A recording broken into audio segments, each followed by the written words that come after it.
ಅಣ್ಣ ಯಪ್ಪ ನಮಸ್ಕಾರ ಬೇಣ ನಮಸ್ಕಾರಪ್ಪ. ಆರಾಮಿದಣ್ಣ?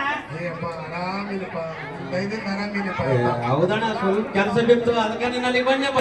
ಕೆಲ್ಸದ್ದೇ ಬಂದಿರ್ತೀನಿ, ನೀವು ಸುಮ್ಮನೆ ಮನುಷ್ಯ ಅಲ್ಲ. ಏನ ಭಾಷಣಪ್ಪ? ಏನಿಲ್ಲಣ್ಣ, ಹತ್ತಿ ಬಿಡ್ಸೋದು ನಡೆದದ. ಒಂದು 50,000 ರೊಕ್ಕ ಬೇಕಾಗಿತ್ತು, ಒಂದು 8 ದಿವಸ ಕೊಟ್ಬಿಡ್ತಪ್ಪ. ಹದಿನೈದು ರೊಕ್ಕ ಮೊನ್ನೆ ನನಗೆ ಹೇಳೋಣ ಏನೇನ ಸೌರ್ಸ ಬಂತ ರೊಕ್ಕ ಕೇಳಕ್ ಬಂದ್ಬಿಟ್ಟು ಸುಮ್ಮನೆ ನಡೆ. ಅಲ್ಲಪ್ಪ, ನಾನು ನಿನ್ನ ಕೇಳಿದ್ದೆ. ನಾನು ಅದನ್ನ ರೊಕ್ಕ ಕೇಳಿದ್ರೆ ನಡುವೆ ನಿಂದೆ ಅಂತ ಹೇಳಿ ರೊಕ್ಕಕ್ಕಾದ್ರೆ ಅಡ್ಡ ಬಂದ್ರು ಮಗಳೇ. ನಾನು ಅದನ್ನ ಕೇಳಿನಿ, ಅದ್ರ ಇಷ್ಟ ನನ್ನ ಇಷ್ಟ. ಕೊಡೆ ತಾತ ತಗೊಂಬತ್ತ ನಾನು ನಿನ್ಗೆ ಅದಕ್ಕೆ ನಡುವೆ ಕಡ್ಡಿ ಆಡ್ಸೋದು. ಇನ್ನೊಂದ್ಸಲ ಮಗಳೇ ನಡುವೆ ಕಡ್ಡಿ ಆಡ್ಸ್ದೆ ಏನ ತರ್ತೀನಿ ತಗೊಂಬಟ್ಟಿ. ಏನಣ್ಣ ತರ್ತೀನಿ ಅಣ್ಣ.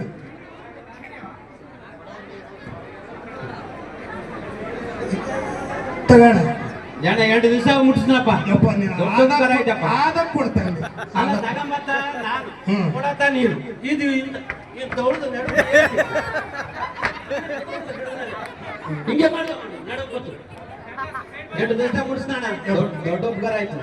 ಧನ್ಯವಾದಗಳು. ಈಗ 3 ಮನುಷ್ಯ ಬೇಕು ಅಣ್ಣ.